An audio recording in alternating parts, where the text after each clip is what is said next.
اس کے بعد انسان اپنی نفسانی خواہشات کا بندہ بن جائے گا، اپنی نفسانی خواہشات کو پورا کرے گا۔ یہ نفسانی خواہشات کیا ہے؟ اس کا مطلب یہ ہے جو نفس نے کہا بس وہ کرے گا۔ مثال کے طور پر آج لوگ کہتے ہیں مولانا آج اللہ ہماری دعا نہیں سنتا۔ پہلی بات تو یہ کہنا ہی مناسب نہیں کہ دعا نہیں سنتا۔ میں آپ سے پوچھتا ہوں ہم اس کی کتنی سنتے ہیں؟ اس نے تو کبھی شکایت نہیں کی کہ تم میری نہیں سنتے، خدا ہو کر کے اس نے کبھی شکایت نہیں، ہم اس کی کتنی سنتے ہیں؟ آپ کہتے ہیں وہ ہماری نہیں سنتا۔ کسی نے مولا کائنات سے پوچھا آپ کو تو ادھر دعا کے لیے ہاتھ اٹھاتے دیکھا، ادھر قبول ہوئی، راز کیا ہے؟ تو میں ایک ہی راز ہے، میں اس کی سنتا ہوں وہ میری سنتا ہے۔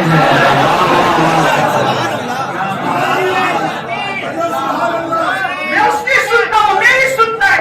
نادان جس دن تم اس کی سننے لگے گا پھر دیکھ ہم تو مائی بکرم ہے، کوئی سائے نہیں ہے۔ ارے وہ ہر رات ہمارے مسلک میں شب قدر اور شب برات کی قید نہیں ہے، صرف سیاہ ستہ کی روایت ہے کہ ہر رات کے آخری حصے میں، ہر رات کے آخری حصے میں اللہ پہلے آسمان پر تجلی کرتا ہے جیسا کہ اس کی شان ہے، اور وہ بندوں سے کہتا ہے جو مانگنا ہے مانگو میں تمہیں دوں گا۔ آپ کو میں بتانا یہ چاہتا ہوں کوئی ولی کی زندگی اٹھا کے پڑھ لو، آپ کو کوئی ولی رات کے آخری حصے میں کبھی سوتا نظر نہیں آتا۔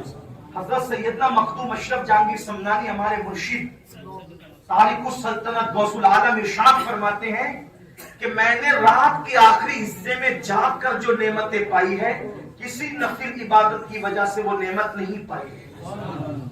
جب تک مسلمان رات میں، بڑی معذرت کے ساتھ خانقاہی لوگ بیٹھے ہیں، علماء ذمہ دار ہیں، مشائخ ہیں، ایک بات کہتا ہوں اگر آپ برا نہ مانے تو آپ کیا کہتے تھے؟ پھر صاحب دعا کرو، مولانا دعا کرو، سید صاحب دعا کرو، پھر کوئی تعویذ دے دو۔ تعویذ میں ایسے غرق ہوئے، ایسے غرق ہوئے، رسومات میں ایسے ڈوبے کہ حقیقتوں سے دور تر ہوتے جائیں۔ لوگ یہی سمجھتے ہیں کہ جو کچھ ملتا ہے سب تعویذ سے ملتا ہے، لیکن ایک بات آپ سے کہتا ہوں تعویذ کو بھی جو ملتا ہے وہ اللہ کی رضا سے ملتا ہے۔ تعویذ کو بھی اگر کچھ ملتا ہے وہ اللہ کی مرضی اور رضا سے ملتا ہے۔ مسلمانوں تم اپنی حاجتوں کو میرے پاس کیوں لاتے ہو؟ تم اپنی حاجتوں کو اپنے جیسے انسانوں کے پاس کیوں لاتے ہو؟ جب تمہارے اور میرے سچے نبی غیب کا نبی نے فرمایا کہ تمہارا اللہ ہر رات میں آخری حصے میں پہلے آسمان میں تجلی کر کے خود کہتا ہے مجھ سے مانگ، کیا مانگتا ہے؟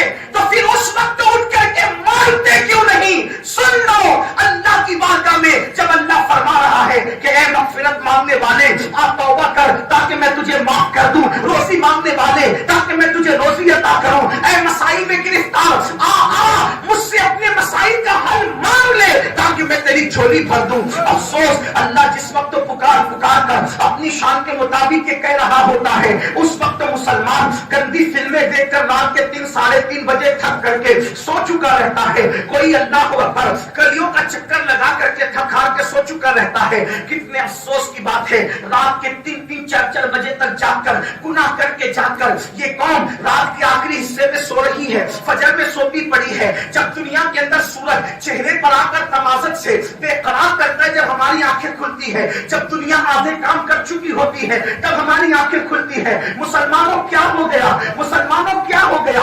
آؤ اپنے مسائل اللہ کی بارگاہ میں رکھنا سیکھو، اپنے مسائل خدا کے دربار میں رکھنا سیکھو، لیکن اتنا یاد رکھنا خدا کے دربار میں جب مسائل رکھ